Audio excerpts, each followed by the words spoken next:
much for being here, and thanks to the Yeoville residents and others that are here to help us with the tours today. I think to begin with, Sophie and I are just going to talk a little bit about the Yeoville Stories work that we did last year. It was a series of workshops designed to have residents of Yeoville talk about their memories, the memory of their arrival in the city, the memory of their trajectories in the city, their dreams and hopes, the memories of home for those who came from abroad or who came from rural South Africa to this particular neighborhood. And the idea we had was to try to understand, with storytelling, with different processes, to try to understand the way people, and specifically migrant people from all over, not just foreign nationals, but also migrants from rural areas of South Africa, see themselves and appropriate their neighborhood and environment, and how this fits into their life stories. Because Yeoville is a place of arrival, but it's also a place where people want to escape from, and they want to go obviously to Senton. They have better hopes for their future, etc. So it's a classic sort of arrival point neighborhood with diasporic influences, helping people when they arrive, but also the constraints of living in a very crowded neighborhood and being stuck really to one place. Right at the beginning, we had a workshop around the idea of home, where participants arrived with objects from home to kind of share it, to talk about it, to talk about their associations. We handed out a set of disposable cameras to our participants and asked people to document some of the spaces that we've been talking about. And then we asked participants to create a kind of mental map of the neighborhood based on the photographs that they'd taken. So to kind of physically lay out the images on the paper, in a way that shows kind of what the connections are between places, what the routes are that connect places, and then to share some of the stories about the maps.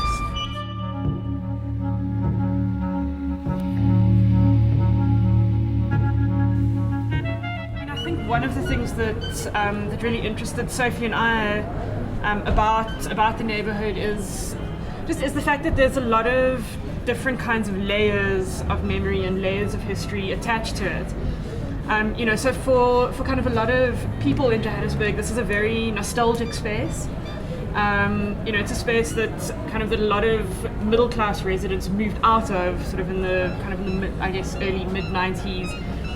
It's a space that has changed a lot in the last kind of 10, 20 years. So where kind of in the 80s, Yeoville was this, very vibey, kind of youthful space, a lot of jazz clubs, nightclubs, very big music scene, that kind of thing. But it was very much kind of a white, middle-class neighborhood for the most part.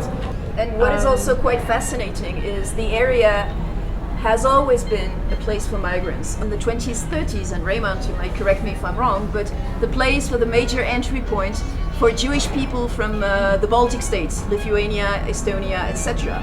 So there's this very rich layer, and you will see what's interesting. There's obviously architectural markers for that, synagogues, meeting points, etc. But what's interesting is migration patterns have changed, but the same built fabric has been reused by the new migrants. And you'll see, for instance, the old synagogue has been transformed into a Congolese church. So there's this sort of deep memory of migration, which is really a characteristic dimension of the neighborhood. I just wanted to emphasize that you really put your finger on the thing. A place of arrival. People are constantly arriving, and very important, departing. And they depart to everywhere. For instance, some of the greatest leaders of the economy, of South African economy, some of the real makers of South African economy, had their childhood here. Some of the great political figures had their childhood here. People like Joe Slovo and Kesrils and so on. And because of the nature of the people who were here during the white period, we see that the place was never as ferociously racial as other places in South Africa. because the Jews did, it was in their nature to be friendly, to get to know who these people are, what are they about, what moves them. So they created an ambience of friendship as well. But I'm talking too much. I can't. Any other questions or clarifications? How big is it, Yeoville, the population? And I think it's about 1.6 square kilometers. It's not a huge area. In 1980, the population was about 22,000. In 1990, it was about 18,000. Now you wonder, why did it go down? Well, it went down largely because of the outward spreading of Johannesburg. Because in the 60s and the 70s, you had this move to start building suburbs on the outskirts of the city, to the north, to the south, to the west. So you had the spreading out of Johannesburg, which also led, by the way, ultimately probably to the urban decay that we experience today in the inner city. A lot of people think, with their kind of narrow racist minds, that the reason why Johannesburg has gone down is because of the end of apartheid and because the darkies have moved in. It's actually, if you talk to Neil Fraser, who is the guy who's most respected in terms of planning and so on and visioning for the city, he will tell you that the demise of the inner city began in the 1970s, when we were still very much an apartheid city, but that was because of the spreading outward of the city and the fact that we started to build malls. Up until the end of the 70s, the inner city of the CBD of Johannesburg, Joubert Park and Hillbrow, that was the center of everything. It was the economic center, it was the entertainment center, everything was there. Now it's all spread all over the place. So that's primarily the cause of the decline. And then the fact that we went through a whole transition process which wasn't well managed, from an apartheid city to a free city, I think that just added to the problem.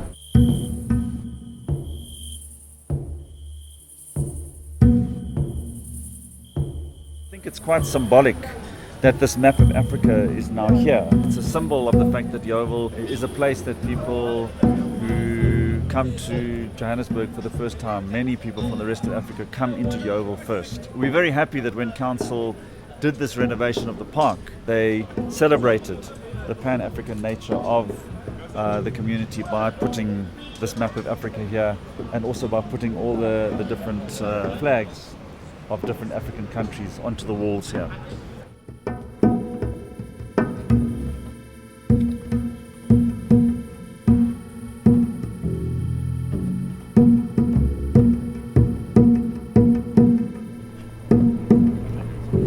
When Rocky Street started to become a little less pleasant to be in and a bit more dangerous, what happened was Times Square became the place that people focused on. This used to be just a block of flats actually until the 1980s, and then they got permission to put business at the bottom, and it was a night spot, cultural night spot, interesting cultural night spot. But what you do tend to find is that of the migrants who come to Johannesburg, to Yeoville, tend to socialize within their own national groups. Okay. So for example, across the road here where this building is Kinmalebo, village Kinmalebo, it's Congolese, and you will find mostly Congolese people go there. And other places will be mostly Nigerian, mostly Ethiopian, and so on. But not to say there is no mix, there is certainly, and I'm sure if you came here tonight, you would find quite a mix of people sitting at the tables over here. But like I said earlier on, we're still becoming a community. If you think that the period of displacement that I spoke about happened in a period of 8 years, from 1990 to 1998, most people who've lived in Yeoville have been here for less than 15 years. It's not enough time to build a community, especially when people have come from so many different places. Across the road here, this place, by the way, this is a South African place. A Ekhaya. Ekhaya means home. That's a Nguni word for home. So that's supposed to be your home away from home.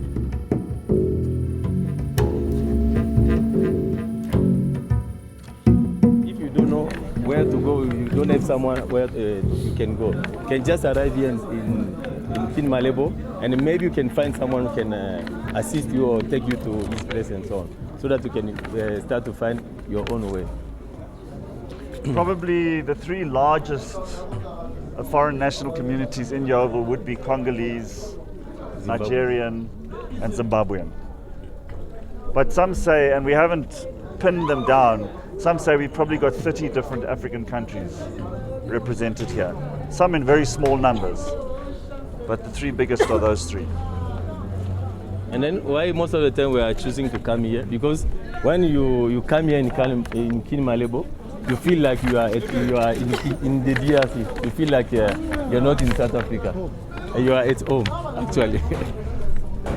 But, during the day we are going to work and so on. And then from 5, we are coming to meet friends, to drink something, to eat something with friends. And then if you come like after 5 p.m. today, you can't even find the parking or somewhere to sit here. It will be very full from 5 p.m. to 6 p.m.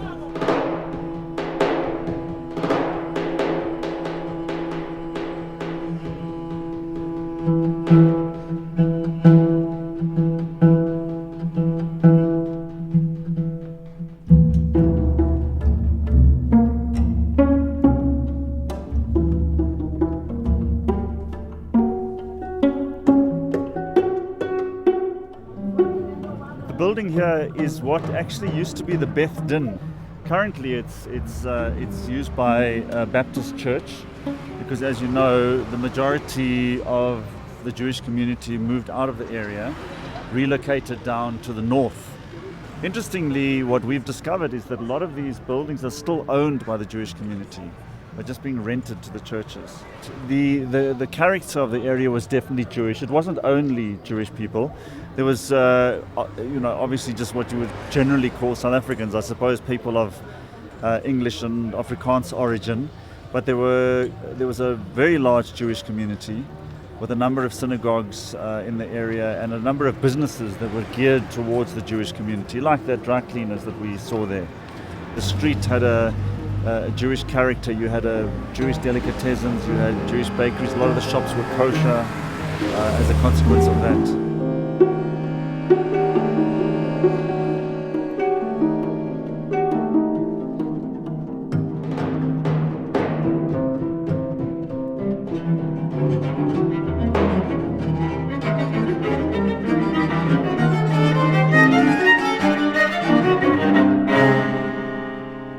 This is one of the new types of restaurants in Yeoville.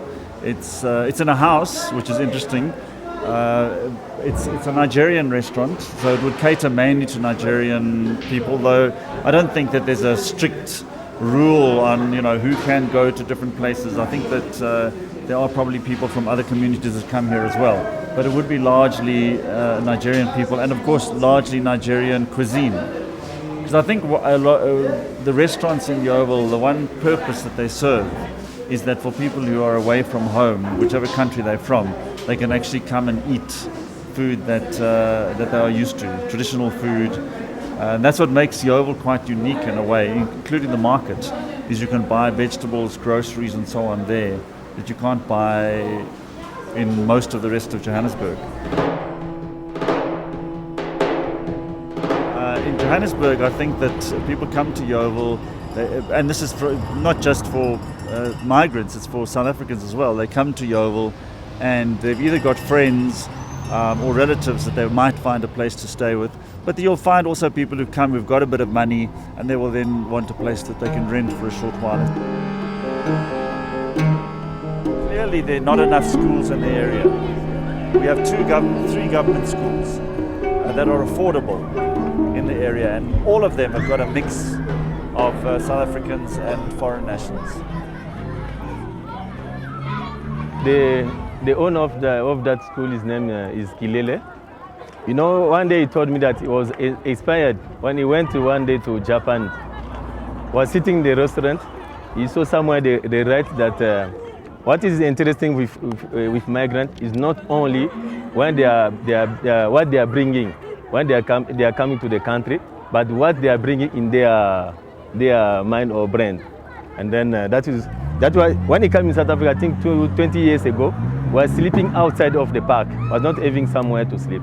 But right now, he's having not only this school, he's having actually in Yeoville 3 schools. This one, another one is there, and then the primary school is there, that side there.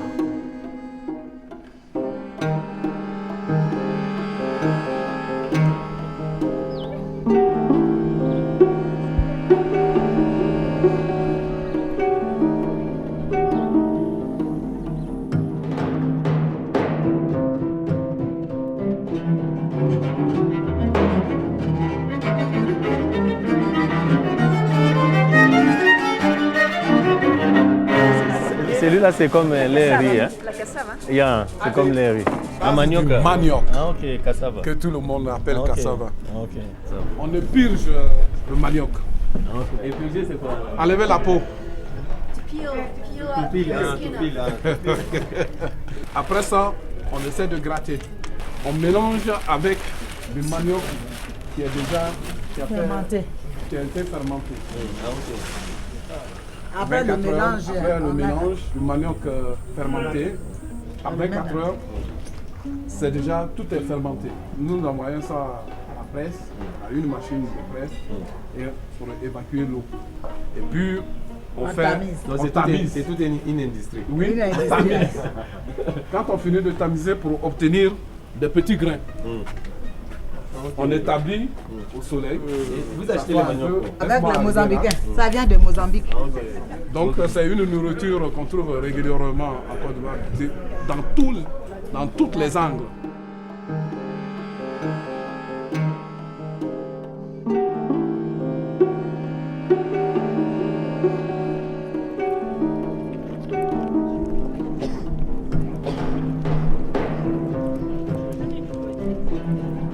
This is one of the synagogues that used to be here. It's still owned by the Jewish community, as I said.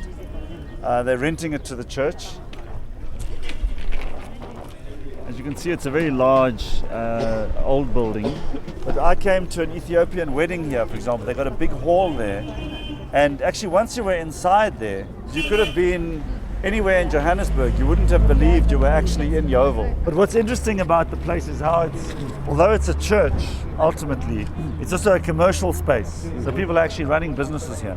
I believe there was even a shebeen here at one point, illegal liquor outlet.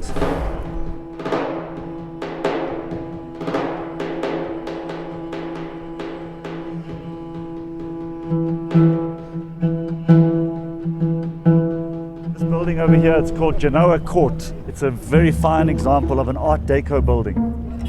There was a whole movement of Art Deco. In fact, it was said at one point that Johannesburg had more Art Deco buildings than most other cities in the world.